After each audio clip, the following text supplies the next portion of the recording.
Hello everyone. In this video I want to explain a little bit about Class E.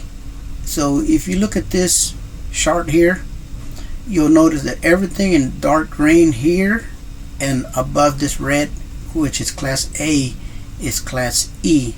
So what I'm going to do is I will show you how you can go into SkyVector and lands and distinguish between some of these classes. I've already talked about Class B, Class C, Class D. Now I'm going to show you how to read the aeronautical maps. Before I do this, let me have my machine read something out loud to you. Class E, controlled airspace, which is neither Class A, B, C nor D. In most areas of the United States, Class E airspace extends from 1,200 feet, 370 meters above ground level, AGL, up to but not including 18,000 feet, 5,500 meters, MSL, the lower limit of Class A airspace. Upper Class E airspace operations refer to those that take place over 60,000 feet above mean sea level, MSL, in the National Airspace System, NS. Operations in upper Class E airspace have historically been limited due to the challenges faced by conventional fixed-wing aircraft in reduced atmospheric density. However, recent advances in power and propulsion technology, aircraft structures, flight automation, and aerodynamics have increased the number of vehicles that can now operate in the low atmospheric density airspace that is characteristic of upper Class E. This means that sophisticated high-altitude, long-endurance, HAL, vehicles, unmanned free balloons, airships, and supersonic/hypersonic aircraft can now efficiently and economically satisfy research objectives, demands for broad coverage services, i.e., earth sensing, telecommunications, and supersonic passenger flight. So when you're looking at your VFR terminal area chart, it's going to give you some symbols to look for. And so if you look at Class E, you're going to have either a magenta dash line, or you're going to have a gradient or a vignette around a circle. And those are going to be your Class E airspace. So this chart is real nice, but to better understand it, I went ahead and did some drawings for you. So when you're looking at your aeronautical map or lands, this is what it's going to look like, and you have to know these two softwares, okay? So the area that I'm always around is going to be the Dallas-Fort Worth area, because this is where I always end up at. Even though I travel all over the U.S., this is where I always end up. Now, when I say travel, I'm not an air pilot. I'm just a Part 107, but I do travel all over the United States due to my occupation.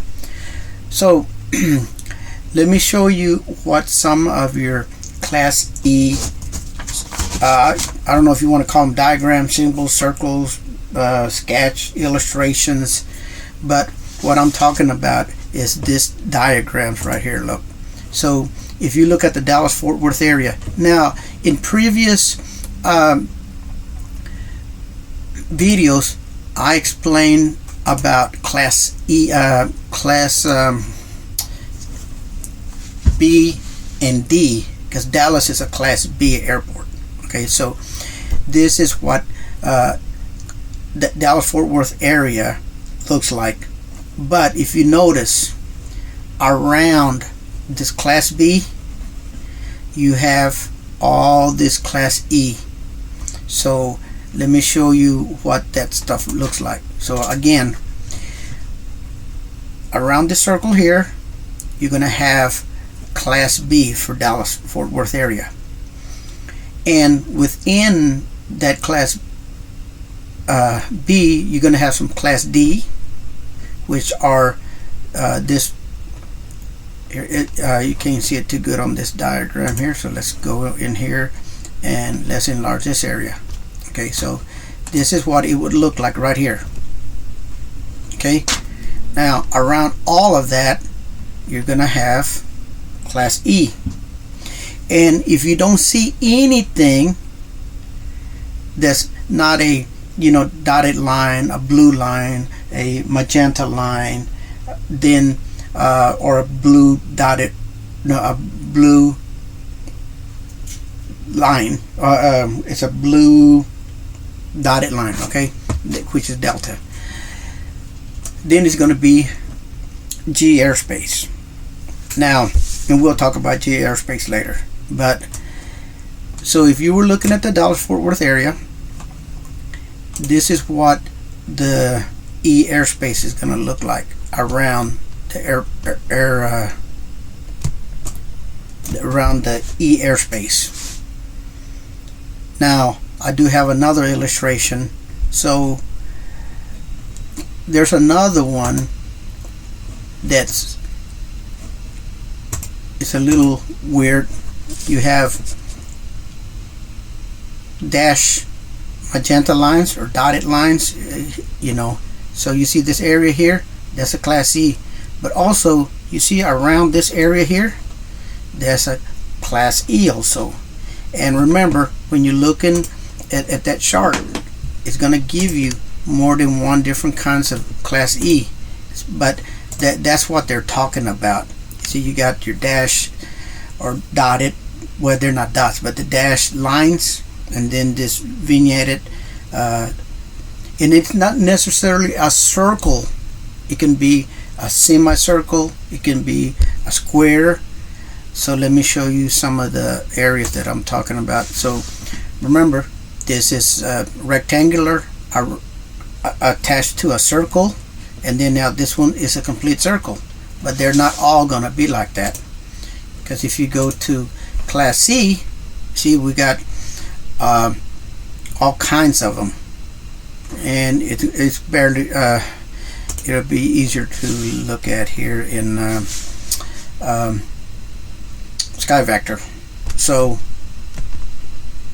see, you got circles grouped, and if you notice, each one of this class G airspaces, there's always a little it's not necessarily an airport, it could be a private airport. There's other things that I've seen around that G airspace, but in most cases you're gonna see that there's a, it doesn't mean that it has to have a manned airport, but it's some sort of airport.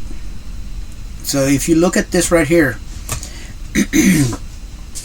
and let me see, I'm on Sky Vector here. Let's go to AirHub. Okay, so if you look at AirHub and you look at an airport like this, then you can go in and view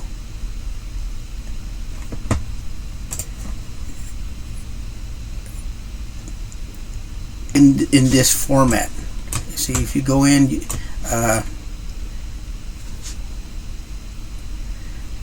you can even see roads, like right in here. It's not a good, because I think this is more like a mountainous area, but if you go into other parts of the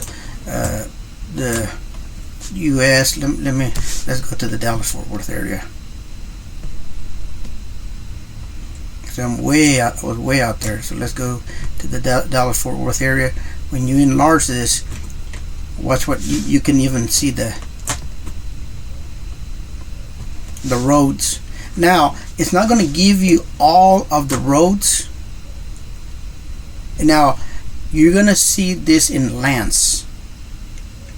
Okay, and if you notice, if I enlarge this area, it gives me this road, but it doesn't give me this road. Well, actually showing it. So there'll be a couple of roads that for some reason it doesn't give you all the roads. But in this particular, in this particular instance, it is showing every road. But I've seen some areas that didn't have all the roads in it. I hope this kind of helped you out a little bit. It's not really difficult once you learn all the simple diagrams. Once you learn everything, it's real easy. And what you want to do, if you get a chance, memorize these symbols.